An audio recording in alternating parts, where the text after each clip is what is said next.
আজকে আশিক নজরুলের একটা ভিডিও দেখলাম। ভিডিও দেখি আসলে খুব গর্ব হয়েছে বা নিজের মনে একটা তৃপ্তি পেয়েছি। কারণ আমরা যখন বর্তমান প্রজন্ম আমরা যারা আছি, আমরা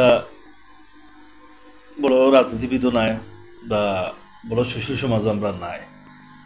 তো এজন্য আশিক নজরুল সমালোচনা আলোচনা তান্ডে নিয়ে আছে, কিন্তু বর্তমানে যে স্টেটমেন্ট তান যেটা দিছেন বা ছাত্র আন্দোলনে তান যে ভূমিকা, এটা অতুলনীয়, এটা কেউ বলতে পারতো না। আর এটা ফ্রেন্ড তাইন 7 দিন ভিনছেন স্টেটমেন্টও হয়েছে। আমরা তো ওরকমও রাজনীতিবিদ চাই। কারণ আমরা দেশের যারা লমিকার হইন বা যারা ক্যাবিনেটের সদস্য হইন বা বড় বড় সচিব হইন বা এই ক্যাটাগরির যারা পঁচিশ জন গিয়া, দেখা যায় কেউ হাজার হাজার কোটি টাকার সম্পত্তি হয়ে যায়। মানে রাজনীতি হয়ে গেলে যার সম্পত্তি 100 আসিল 9 গুণ, তার ওই জায়গায় এখন 109 গুণ হয়ে যায়, 509 গুণ, 1009 গুণ হয়ে যায়।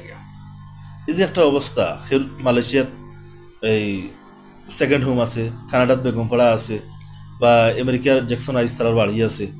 এই যে একটা অবস্থা, মানে রাজনীতিটা হয়ে গেছে একটা বিজনেস, অথচ রাজনীতি একটা স্টাডির ব্যাপার সেবার। পলিটিক্যাল সায়েন্স যে সাবজেক্টটা, এটা আপনি আপনার ব্যবহারের দ্বারা, কথার দ্বারা, আপনার কাজের দ্বারা, মানে আপনার মনুষ্যত্বর দ্বারা হইল গিয়ে মানুষকে কনভিন্স করবা।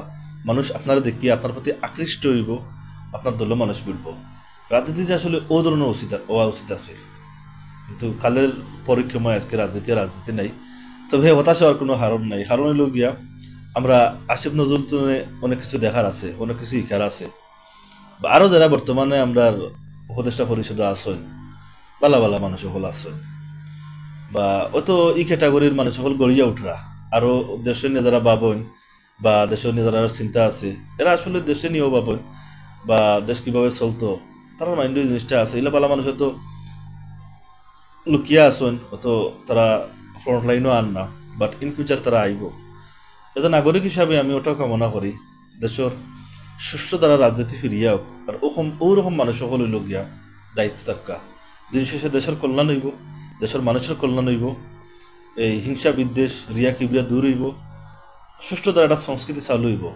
সব ভালো থাকুক, সুস্থ থাকুক।